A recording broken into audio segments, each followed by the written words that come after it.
નમસ્કાર મિત્રો, હું ધર્મેન્દ્ર ખન્ના આપ સર્વોનું હાર્દિક સ્વાગત કરું છું. મિત્રો, વળી પાછા આજ થોડા ફેરફાર તમને નજરે ચડશે. આજથી નવા વિભાગો પણ શરૂ કરીએ છીએ અને 2-4 એપિસોડની અંદર જ આપણે સ્માર્ટ બોર્ડ તરફ પ્રયાણ છે એ કરીશું અને એક આપણને સહાયક પણ મળી જશે. તો આપણું કામ ખૂબ સરસ રીતે પાર પડશે. આજે આપણા વિભાગો ઉપરાંત તમે કેવી રીતે અંગ્રેજી બોલી શકો, એના માટે શું ટેવ પાડવી જોઈએ, એના વિશે પણ બહુ સરસ રીતે ચર્ચા કરીશું. ઘણી બધી નવી બાબતો સાથે ફરી આજ આપનું સ્વાગત છે. ચાલો શરૂ કરીએ આજનો આપણો સ્પોકન ઇંગ્લિશનો આ એપિસોડ.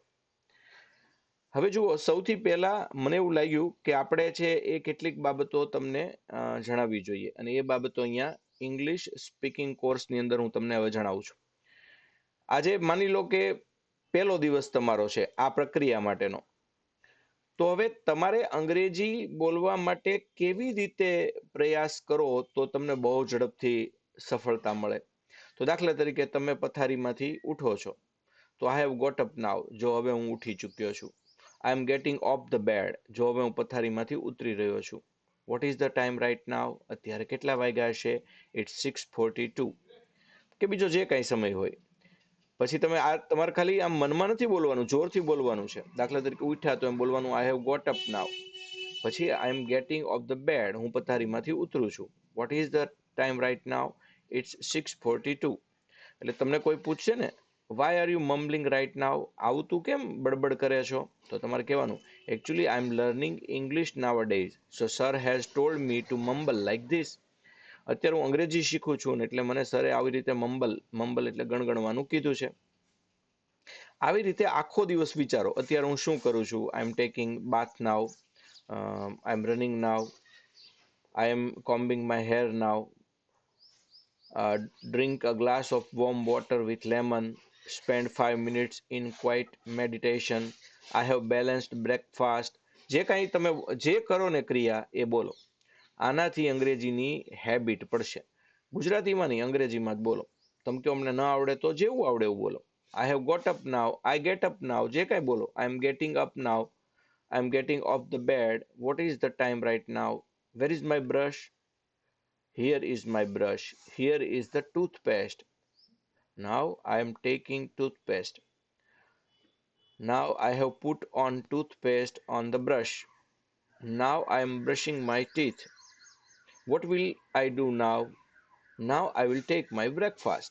તો આ રીતે તમે જે ક્રિયા કરતા હો ને એ ક્રિયા બોલવાનું શરૂ કરો, એનાથી તમને ખૂબ મોટો ફાયદો છે એ થશે.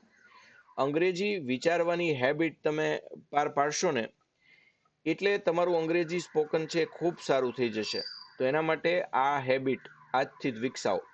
તમે કે પણ આપણે ન ખ્યાલ આવે તો કોઈ ક્રિયા અમે કરીએ છીએ પણ અમને ખ્યાલ નથી આવતો કે એના માટે શું કહેવું, તો એના માટે તમારા મમ્મી પપ્પાની મદદ લો. તો આ હેબિટ બહુ જરૂરી છે. આ હેબિટ તમને એકદમ અંગ્રેજી સ્પોકનની નજીક લઈ જશે. તમે જે કરતા હો એ બોલો. આમ પણ તમારે જે અંગ્રેજી બોલવાની જરૂર પડવાની છે એ તમારા ડેઇલી રૂટીનના આધારે જ પડવાની છે. તો આના માટે આ કામ તમારે કરવું જ જોઈએ. આ વસ્તુ ખાસ તમારા મમ્મી પપ્પાને બતાવજો. શબ્દ જાસૂસમાં દરેક શબ્દ પાછળ છુપાયેલી એક વાર્તા અને દરેક શબ્દ પાછળ છુપાયેલ એક રહસ્ય આપણે શરૂ કરીએ. આજનો શબ્દ છે ટ્રંક કોલ. શું તમે જાણો છો ટ્રંક શબ્દનો અર્થ શું થાય? તો હજી પણ તમે બે વસ્તુ માટે તો ટ્રંક વાપરો જ છો. એક ઝાડનું જાડું થડ અને બીજું તમારી પેલી મોટી પેટી, એના માટે તો ટ્રંક શબ્દ વાપરો જ છો. એમાંથી જ તે પેલા પેટી બનતી હતી એટલે પેટીનું નામ પણ ટ્રંક પડ્યું. હવે તો આપણે લોખંડની પેટી હોય તો ટ્રંક કહીએ છીએ, બાકી હકીકતમાં લાકડાના મોટા થડમાંથી બને એટલે જ ટ્રંક કહેવાતી હતી. હવે ટેલિફોનની વાત કરીએ ત્યારે એસટીડી નો યુગ શરૂ નહોતો થયો, એટલે કે બીજા શહેર કે ગામમાં જતો કોલ ટ્રંક કોલ કહેવાતો હતો. આનું નામ ટ્રંક કોલ કેમ પડ્યું? તો કે ટેલિફોન એક્સચેન્જમાં ડ્યુટી સંભાળતી મહિલા ઓપરેટર ક્યારેક રિંગ આપીને તમને કહેતી, hold on please, I have a trunk call for you. થોડીક વાર રાહ જુઓ, તમારા માટે દૂરથી એક ટ્રંક કોલ આવ્યો છે. પણ હવે એ પ્રશ્ન છે કે એને ટ્રંક કોલ કેમ કહેતા? એક જ શહેર કે ગામમાં કોલ કરવા માટે પાતળા કેબલ વાપરવામાં આવતા હતા અને એ એક્સચેન્જમાં જઈને જોડાતો હતો અને ઓપરેટર 2 નંબરના તારને સ્વિચ બોર્ડ ઉપર એકબીજા સાથે જોડી દેતી હતી. આ સ્થાનિક કોલ. પણ કોલ બીજા ગામ કે શહેરમાં જતો હોય ત્યારે વાત કરવા માટે એ પાતળા તાર હાલતા નહોતા. વૃક્ષના થડ જેવા જાડા કેબલની જરૂર પડતી હતી અને એટલા માટે આ મોટો કેબલ જોડાય એવો કોલ એટલે કે ટ્રંક જેવા કેબલની જરૂર પડે એને ટ્રંક કોલ એ કહેતા. તો હવે ટ્રંક કોલ શબ્દ સાંભળો ત્યારે વૃક્ષના જાડા થડની અને એવા જ જાડા કેબલની તમે કલ્પના કરજો. હવે તો ટેલિકોમ્યુનિકેશન ક્રાંતિ આવી એટલે આટલું બધું પેલું નથી, પણ ત્યારે એવા જાડા કેબલ હતા એટલે નામ પડ્યું ટ્રંક કોલ.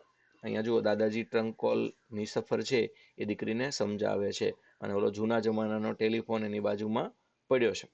તો આ શબ્દ જાસૂસમાં આપણે ટ્રંક કોલ શબ્દ શીખ્યા. હવે ટ્રંક શબ્દના કેટલા અર્થ થાય એના માટે ચાલો આપણે કેટલાક વાક્યો જોઈએ. The elephant drinks water with its long trunk. Elephant એટલે કે હાથી પોતાની સૂંઢ વડે એ પાણી પીવે છે. અહીંયા પણ ટ્રંક શબ્દ એટલા માટે જ વપરાયો છે કે હાથીની સૂંઢ છે it is like a trunk, મતલબ કે ઝાડના થડ જેવી છે. Dad keeps old clothes in a big trunk. પપ્પા એક મોટા ટ્રંકમાં એના કપડાં રાખે છે. અહીંયા પણ ટ્રંક એટલા માટે નામ પડ્યું છે કે એ ઝાડના થડમાંથી જ બનતું. Grandma got a trunk call from her friend in another city. દાદીમાને બીજા શહેરમાં રહેતી એમની બેનપણીનો અથવા એમના મિત્રનો ટ્રંક કોલ આવ્યો. તો હવે પણ તમારે પણ ટ્રંક કોલમાંથી 5 વાક્યો અથવા ટ્રંકમાંથી 5 વાક્યો બનાવવાના છે. એન્ડ યોર ટાઈમ સ્ટાર્ટ્સ નાવ. તમે અમને લેસન ચોક્કસપણે મોકલતા રહેજો જે રીતે અત્યારે મોકલો છો એમ, અથવા યુટ્યુબની આ ચેનલની નીચે કોમેન્ટમાં પણ આપ આપનું લેસન મોકલી શકો છો. હું એ નિયમિતપણે ચેક કરું છું અને આપને જવાબ પણ આપું છું, એના આપ સાક્ષી છો.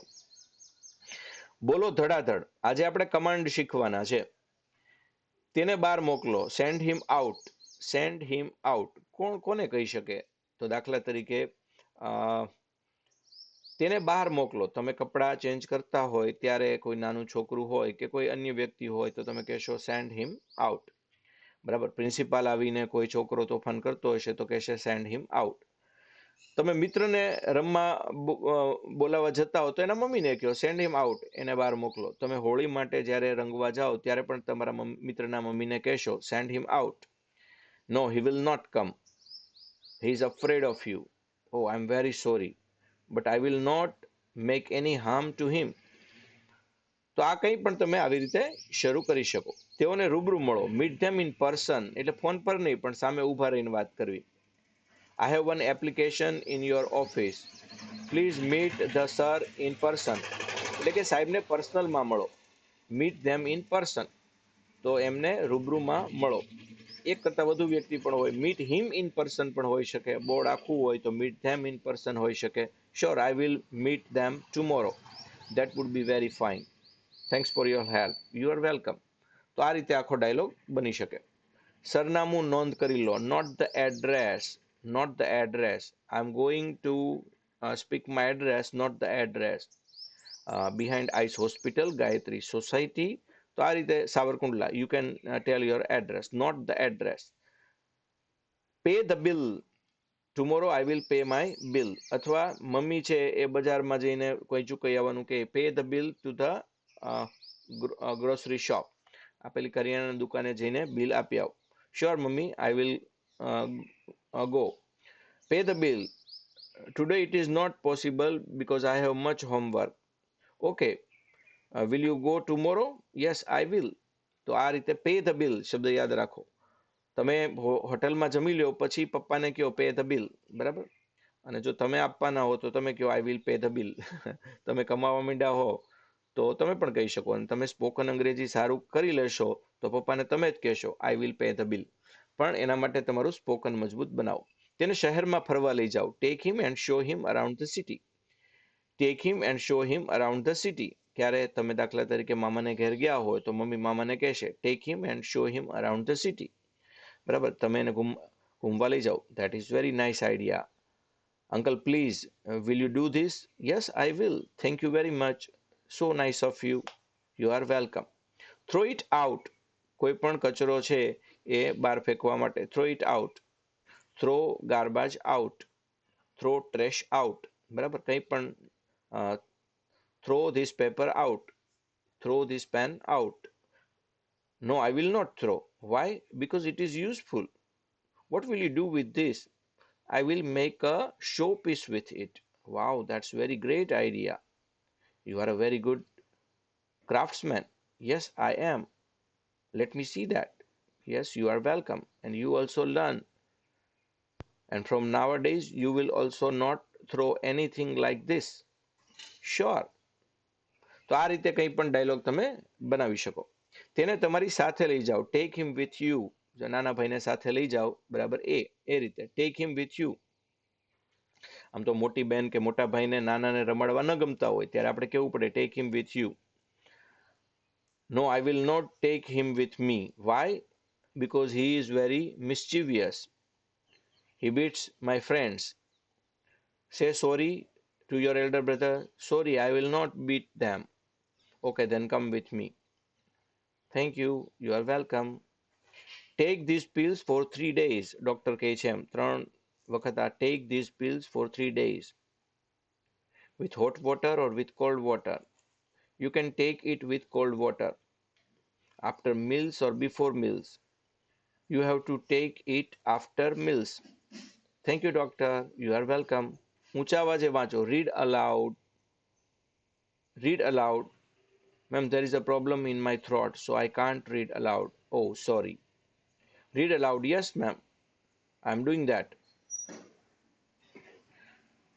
તો ટેક શબ્દ તો બહુ કામનો છે મિત્રો. ટેક શબ્દ એ કેટલો બધો ઉપયોગી થાય છે. તો અંગ્રેજી શીખવા માટે આ બધે ટેક કામ કરવાનું છે. તો ટેક શબ્દના કેટલા ઉપયોગ થાય છે એ ચેટ જીપીટીને પૂછો, ગૂગલમાં પૂછો. કોઈ પણ રીતે ટેક શબ્દ છે એની કેટલા બધા અર્થો છે. ટેક અને ગેટ આ શબ્દના બધા જ અર્થો આપણે શીખવા જોઈએ.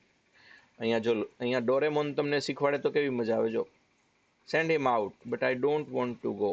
બરાબર, સેન્ડ હિમ આઉટ જીયાનને કહે છે, but I don't want to go. જીયાનને રમવું નથી. જો take this pills for 3 days. આ દવા 3 દિવસ માટે છે એ લો. Take this pills for 3 days. Doctor કહે છે take this pills for 3 days. 3 દિવસ માટે આ દવા લો એટલે તમે સારા થઈ જશો. મીટ ઇન પર્સન, રૂબરૂ મળો. ટેક શબ્દ ઘણો કામ આવશે. ડોરેમન જો અહીંયા આપણને કહે છે take your medicine, take this book. બરાબર, take in, take out, take down આ બધાના અલગ અલગ અર્થો છે. ત્યાર પછી પોઝેસિવ સુપર ઇઝી. 5 મિનિટ રમો, લાઈફ ટાઈમ યાદ રાખો. મારું તારું નો ખેલ. બાળકો આપણે અંગ્રેજી રમતા રમતા મારું તારું તેનું એમ તો આપણે રમ્યા, જેમ લુડોના નિયમ હોય એમ. આજ આપણે પોઝેસિવ વિશે છે એ થોડુંક શીખીએ. પોઝેસિવ કોને કહેવાય? તો અહીંયા જુઓ પહેલો નિયમ. જ્યારે વસ્તુની નામની પહેલા મારું તારું મૂકવું હોય ત્યારે આપણે આમ મૂકીએ. માય એટલે મારું, અવર એટલે અમારું, યોર એટલે તારું અથવા તમારું, હીઝ એટલે તેનું, હર એટલે તેણીનું, ધેર એટલે તેમનું. દાખલા તરીકે તમે કહો છો આઈ એમ મનોજ, ધીસ ઇઝ માય બેટ. આઈ સાથે માય આવશે. પણ હવે જુઓ માઇન બોલવું હોય તો કેમ બોલાય? This is my house. પણ માઇન બોલવું હોય તો this house is mine. This is our garden. This garden is ours. This is your bicycle. This bicycle is yours. This is his book. This is his book. This book is his. This is her book. This book is hers. તો આ રીતે this is their book. This book is theirs. તો આ રીતે પેલો જુઓ તો પાછળ આવશે. માય વાળું છે એ વસ્તુની પહેલા આવે, જ્યારે માઇન વાળું છે વાક્યમાં છેલ્લે આવે ટુ બી પછી. એ બોલવાની પ્રેક્ટિસ કરશો એટલે તમને આવડશે. હવે ચાલો આપણે આની રમત રમીએ એટલે આવડશે. This is my pencil. This pencil is mine. That is your house. That house is yours. That is your horse. That horse is yours. This is our pen. This pen is ours. This is our table. This table is ours. Those are their pens. Those pens are theirs. These are his shirts. These shirts are his. That is her chain. That chain is hers. જો સાવ સહેલું છે. This is my book. This book is mine. પાછળ લઈ જવું હોય તો mine, yours, ours, theirs, his ને hers આવશે. જ્યારે આગળ રાખવું હોય તો my, your, our, their, his ને her આવશે. આ બરાબર શીખી લેવું જોઈએ. પરીક્ષામાં ઘણી વખત આ પ્રકારના પ્રશ્નો પૂછાય છે અને આ પ્રકારના પ્રશ્નો ન પૂછાય તો પણ આપણે તો સ્પોકન શીખવું છે. બરાબર, these are my brothers. So these brothers are mine. આ રીતે તમે બોલવાની પ્રેક્ટિસ કરો. હવે સવાલ જવાબની રમત ચાલો આપણે પૂછીએ. Is this your room? Yes, it is my room. Yes, it's mine. Are these his pants? No, they aren't his pants. No, they aren't his. Is this her sari? Yes, it is her sari. Yes, it is hers. Are those your cars? Yes, they are our cars. Yes, they are ours. Is it their garden? No, it isn't their garden. No, it isn't theirs. તો પાછળ કેવી રીતે ઉપયોગ આપણે કર્યો ટૂંકા જવાબમાં એ જુઓ. હું તમને એક પ્રશ્ન પૂછું. Is this your result? Yes, it is my result. Yes, it is mine. તો નો હોય તો is this your result? No, it is not my result. No, it is not mine. તો આ રીતે યસ નો અને આ રીતે પાછળ પોઝેસિવ આવે એવા સવાલ જવાબ અને ટૂંકા સવાલ જવાબ તમે શીખો. બાળકો માટે એક tip, my, our, your, his, her, their વસ્તુ પહેલા આવે. Mine, our, yours, his, her, theirs અંતમાં આવે. હવે તમારા ઘરની વસ્તુઓ સામે લઈને આમ બોલો, this is my bottle, this bottle is mine, that is your book, that book is yours. 5 minute આ રમત રમો એટલે અઠવાડિયામાં તમે પણ અંગ્રેજીના માસ્ટર બની જાઓ. અહીંયા છોટા ભીમ જો તમને શીખવાડે છે. માય એટલે મારું, માઇન એટલે પણ મારું, યોર એટલે તારું તમારું, યોર્સનો પણ એ જ અર્થ થાય. અવર એટલે અમારું ને અવર્સ એટલે પણ અમારું. હિઝ એટલે તેનું પુરુષ માટે, હિઝ પાછળ પણ આવી શકે. હર એટલે તેણીનું ને હર્સ એટલે પણ તેણીનું. ધેર એટલે તેમનું અને ધેર્સ એટલે પણ તેમનું. This is my bat, this bat is mine. Chutki બોલી જો આ રમતનો પહેલો ને બીજો રસ્તો. હવે મુખ્ય મંત્ર સાચા ખોટાની રમત. ધીસ ઇઝ માય પેન્સિલ, બરાબર. ધીસ ઇઝ માઇન પેન્સિલ નો બોલાય, this pencil is mine. Mine બોલવું હોય તો ક્યાં લઈ જવું પડે? પાછળ. અહીંયા દાખલા તરીકે માય હાઉસ, પણ house is mine. Your bicycle, bicycle is yours. His book, book is his. Yes, it is mine. Is this your room? Yes, it is mine. Is this your room? Is this her sari? Yes, it is hers. Yes, it is mine. No માટે જો aren't there, isn't ours, isn't there, isn't ours. This toy is its, this is its toy. Its પાછળ નથી વપરાતું, યાદ રાખો. This is it's toy જ બોલાય, એમાં ઇટ્સ પાછળ નથી જતું. એક ઇટ્સમાં અપવાદ છે, ઇટ્સ કોઈ દી પાછળ જતું નથી. શીલાસ કોમ, કોમ ઇઝ શીલાસ, એવી રીતે આપણે બોલી શકીએ. સમજાય છે? નામ હોય દાખલા તરીકે ધીસ ઇઝ રાહુલ્સ પેન, તો ધીસ પેન ઇઝ રાહુલ્સ એમ કહેવાશે. પણ દાખલા તરીકે ધીસ ઇઝ ઇટ્સ ટેલ, તો ધીસ ટેલ ઇઝ ઇટ્સ એવું કોઈ દી અંગ્રેજી બોલાતું નથી. એટલે એક ઇટ્સ છે એ પાછળ ક્યારેય જતું નથી. ઘરની દરેક વસ્તુ ઇંગ્લિશ બોલે છે. ઓન, એટ, ઇન, ઇનટુ ક્યાં મૂકેલી છે એના માટે ચાલો આપણે આજે પ્રેપોઝિશન શીખીએ. કોઈ પણ વસ્તુ આમ એકબીજા ઉપર અડીને હોય ત્યારે એના માટે શબ્દ છે ઓન. અડીને હોય, સપાટી અડતી હોય, ચોપડી પેટી ઉપર છે. The book is on the box, the book is on the box. હવે દાખલા તરીકે આ હોય મારા હાથમાં તો હું કહીશ pouch is on my palm, the pouch is on my palm. ચોપડી ટેબલ પર છે, the book is on the table. અડીને હોય તો ઓન આવે. દરવાજા ઉપર લીલો રંગ છે, there is green paint on the door. અડીને જ છે. એને ફર્શ ઉપર નહીં છોડો, નહીં મૂકો, don't leave it on the floor. બરાબર. સપાટી ઉપર ટકેલું હોય તો એના માટે ઓન શબ્દ વાપરીશું. પછી એના વિશિષ્ટ ઉપયોગો પણ આપણે જોઈશું. એટ ક્યારે આવે? નજીક હોય, પાસે હોય ત્યારે એટ વપરાય છે. ક્લાર્ક મેજ ઉપર બેઠો છે એટલે એની પાસે. The clerk is at the table, એટલે ટેબલ આમ આગળ છે ને આમ આમ ટેબલની ઉપર નથી બેઠો. ટેબલ ઉપર બેઠો છે મતલબ એનું કામ કરે છે. The clerk is at the table. Father is standing at the door. પપ્પા દરવાજા પાસે ઊભા છે. નજીક માટે એટ છે આવે. સરનામામાં પણ નજીક માટે એટ આપણે વાપરીએ છીએ. એના વિશિષ્ટ ઉપયોગો પછી કહીશ તમને. I shall meet you at home, હું તને ઘરે મળીશ. ઘરની અંદર નહીં, ઘરની નજીક મળવાની વાત છે. Why don't you sit at the table, તમે ટેબલ પાસે કેમ નથી બેસતા તમારા? જો ઉપર નથી બેસવાની વાત, કારણ કે ઓફિસમાં વાત કરતા હોય ત્યારે ઉપર બેસવાનું હોય જ નહીં. તો ઓન, એટ ચોક્કસ બિંદુ માટે પણ વપરાય. દાખલા તરીકે દરવાજો, મેજની આજુબાજુ, ઘરનું પ્રવેશ સ્થાન. તો આ હતું એટ. હવે જોઈએ ઇન. જ્યારે કોઈ વસ્તુ બંધ જગ્યાની અંદર હોય, ચારે બાજુથી ઘેરાયેલી, ત્યારે આપણે ઇન વાપરીએ છીએ. દાખલા તરીકે now Shyam and Kamala are in the room. અત્યારે શ્યામ અને કમલા રૂમની અંદર છે. There is some water in the glass. એટલે કે પ્યાલામાં થોડુંક પાણી અંદર છે. પ્યાલો પણ બંધપાત્ર જ છે, રૂમ પણ બંધપાત્ર છે, તો એની અંદર હોવું. અહીંયા people bath in the river. લોકો નદીની અંદર પડીને સ્નાન કરે છે. Father sits in the arm chair. પપ્પા આમ ખુરશીમાં ઉપર નથી બેઠા, નહીં, એમાં અંદર જતું રહેવાનું. આર્મ ચેર એને જ કહેવાય કે જેમાં થોડા અંદર ઘૂસી જાઓ. તો ઓન ધ ચેર નથી, ઇન ધ ચેર છે, અંદરની સાઈડ છે, યાદ રાખો. તો ઇન્ટુ ક્યારે આવે? તો થોડીક ગતિ હોય તો ઇન્ટુ આવે. Kamala is going into the room. Kamala રૂમમાં જઈ રહી છે. પણ કલાકથી હોય તો એમ કહેવાશે Kamala is in the room. પણ અહીંયા તો અંદર જઈ રહી છે, ક્રિયા શરૂ છે. આઈ પોર સમ મોર વોટર ઇન્ટુ ધ ગ્લાસ. એટલે હું થોડુંક આ પ્યાલામાં હજુ વધુ પાણી નાખું છું. ક્રિયા શરૂ હોય ત્યારે આપણે શું વાપરવું જોઈએ? ઇન્ટુ. બરાબર. તો ઇન્ટુ ગતિ દર્શાવે છે. બાળક નદીમાં પડી ગયું. The child fail into the river. Into હંમેશા મુવમેન્ટ એટલે કે ગતિ બતાવે છે, પ્રવેશ બતાવે છે. હવે અહીંયા જુઓ, ક્યાં શું મૂકશો? મારી pen pencil box. My pen is in the pencil box. વાનર છત પર બેઠો છે, તો આવશે ઓન. શિક્ષક દરવાજા પાસે ઊભા છે, તો એટ.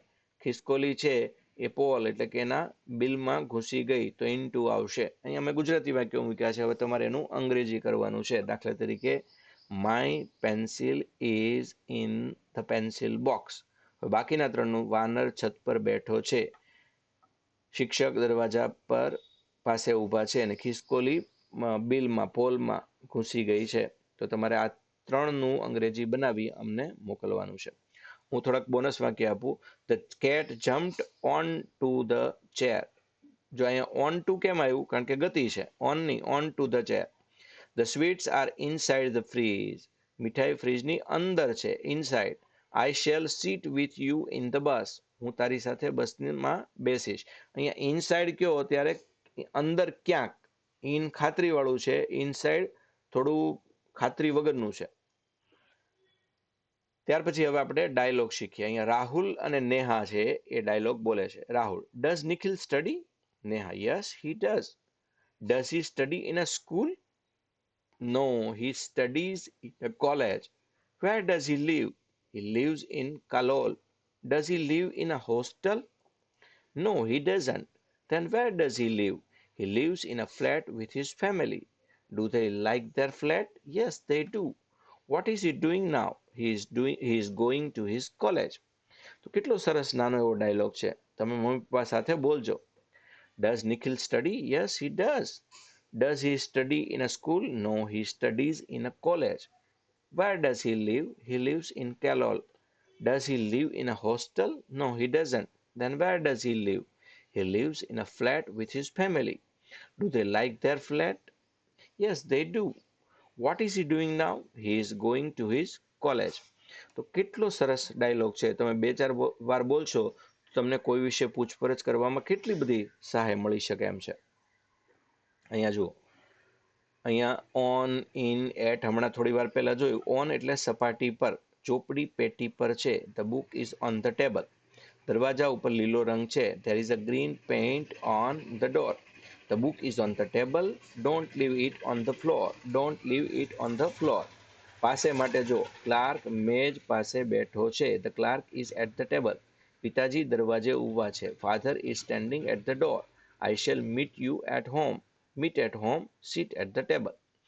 અંદર ઇન જો, now Shyam and Kamla are in the room. પણ into movement વાળું છે. There is some water in the glass, but I am pouring some water into the glass. The child fell into the river. બહારથી અંદર જવું હોય ત્યારે જવાની ક્રિયા માટે into આવશે. તો આપણે અહીંયા જોયું, મારી પેન પેન્સિલ બોક્સમાં છે તો ઇન આવશે. વાનર છત ઉપર બેઠો છે તો ઓન આવશે. શિક્ષક દરવાજા પાસે ઊભા છે તો એટ આવશે, અને ખિસકોલી પોલમાં ઘૂસી ગઈ છે તો ઇન્ટુ આવશે. તો તમે આ બધાની પ્રેક્ટિસ કરતા રહેજો. શબ્દો તો શીખવા પડશે ને. ખીંટી, ખીંટી માટે શબ્દ છે પેગ, જેના પર તમે તમારા કપડાં ટીંગાડો છો. પોટ એ વાસણ છે. વેસલ એટલે પાત્ર છે. પેન નાઇફ એટલે ચપ્પુ, સ્પૂન એટલે ચમચો, ટીસ્પૂન ટેબલ સ્પૂન, આમ તો ટેબલ સ્પૂન એટલે ચમચો અને ટીસ્પૂન એટલે ચમચી, પિન્સર્સ એટલે ચીપિયો, તમારો હાથ દાજી ન જાય એટલા માટે રોટલી ફેરવતી વખતે તમે ઉપયોગ કરો છો, ડીશ એટલે થાળી, ટોંગ્સ એટલે સાણસી, ફ્રીઝ તો ફ્રીજ, કબ્બડ એટલે કબાટ, ઘોડી એટલે સ્ટેન્ડ, મેજ એટલે ટેબલ, સ્ટૂલ નાનું ટેબલ, ચેર, કર્ટન એટલે પડદો, સ્વિંગ એટલે ઝૂલો, ગ્લાસ એટલે કાચનો પ્યાલો. તો આજનો દિવસ. આજે તમને ઘણું બધું નવું જાણવા મળ્યું છે. તો આજનો લેક્ચર તમને કેવો લાગ્યો એ અમને ચોક્કસથી જણાવજો. આપ સર્વનો ખૂબ ખૂબ આભાર.